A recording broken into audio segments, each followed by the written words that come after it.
এই কি টপকালো এটা? দেখে নাও, আমার কাছে এসে গেছে আরেকটা পার্সেল। আর এই পার্সেলটা মানে এই শাড়িটা কত নিয়েছে, কত প্রাইস সেটা জানতে হলে বা এটা যদি লিঙ্ক লাগে তাহলে অবশ্যই আমাকে কমেন্ট করো, আমি লিঙ্ক পাঠিয়ে দেবো। কিন্তু তার আগে কমেন্ট করবে।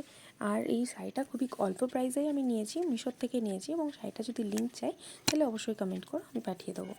এবং শাড়িটার কালারটা দেখো ভীষণই সুন্দর। তো আমি শাড়িটা অর্ডার করেছি সরস্বতী পুজোর জন্য। আর সরস্বতী পুজো হলো বাঙালিদের একটা ইমোশন। তো সরস্বতী পূজায় শাড়ি পরবো এবং সেটা ট্রায়াল করবো না, সেটা কী করে হয়? এবং তোমাদেরকে দেখানোর জন্য এবং নিজেও দেখার জন্য যে শাড়িটা কতটা ভালো সেটা দেখার জন্য আমি একবার শাড়িটা আজকে পরে ট্রাই করে নিলাম। আর এত জুয়েলারির মধ্যে বুঝতে পারছিলাম না যে কোনটা পরবো, তো একটা একটা করে পরে ট্রাই করে দেখছিলাম।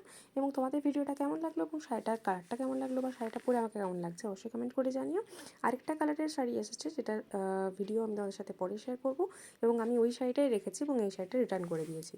তো তোমরা অবশ্যই জানিও যে দুটো শাড়ির মধ্যে কোনটা ভালো।